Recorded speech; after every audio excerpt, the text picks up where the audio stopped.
Amerikada trakka chiqmasdan ham oyiga 8 ming, 10 ming dollar topadigan o'zimizni vatandoshimiz bilan maydacha bir intervyu qilamiz. Qani nima ish qilishini o'zidan so'rab olamiz, ketdik. O'zingiz haqingizda ozgina info bersangiz. Mansur Fayozbek, Samarqandliman. Amerikaga 3 yil bo'ldi kelganman. 3 yildan beri o'zingiz ishlayotgan kasbingizni birdan boshlaganmiz? Hamma o'zbeklar kabi karyerani dastavkadan boshlaganmiz. Undan keyin Trakdan tushishga arziydigan ishdasiz. boshda arzimaydi. O'qiysiz, tajriba orttirasiz. Undan keyin oyligingiz ko'tarilib, trakdan tushganingizga arziydi. Hozir o'zingizning ishingiz haqingizda ozgina info bersangiz. Mani ishim IT technicalman. Amazon, US Food katta kompaniyalarda IT svязlarni almashtiramiz. Robotlashtirilgan ularda ko'p narsa. O'shalarga как Wi-Fi ga o'xshagan signal uzatadi robotlarga. O'sha narsalarni almashtirib chiqamiz. Siz ishlayotgan ishda imенно green kartador yo citizen yo qanaqadir viza bilan kelgan bo'lish kerakmi ishga kirish uchun? Yo'q, bizda unaqa narsa yo'q. Social workingiz bo'lsa bo'ldi. Har kun issiq ko'rpada uyda uxlaysiz.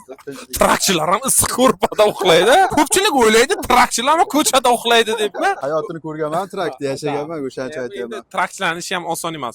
Amerikaga kelganingizga 3 yil bo'lgan bo'lsa, 3 yilni orqaga tashlasa, kelayotganingizcha nimadan boshlaydingiz? Birinchi o'rinda til o'rganishinglarni maslahat beraman. Ikkinchi o'rinda qaysi davlatga kelyapsizlar, qonun qoidalari bilan ozgina tanishinglar. Realniy oyiga necha pul topasiz? Endi bizga qiziqda o'zbekku biz, qiziqda pul. 15 ming desam.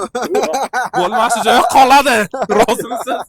Minimalniy necha pul chiqadi, maksimalniy necha pul chiqadi? Minimum 8 ming chiqadi. Maksimum patologicha. Maksimum Unlimited. 15 ming, 16 ming. Kim shunaqa ishga kirmoqchi bo'lib, trakdan tushib boshqa ish qidirayotgan bo'lsa, Fayoz aka bilan kollaboratsiya qilib qo'yaman. Qolganini akam o'zlari bilan gaplashasizlar. Kattakon rahmat aka.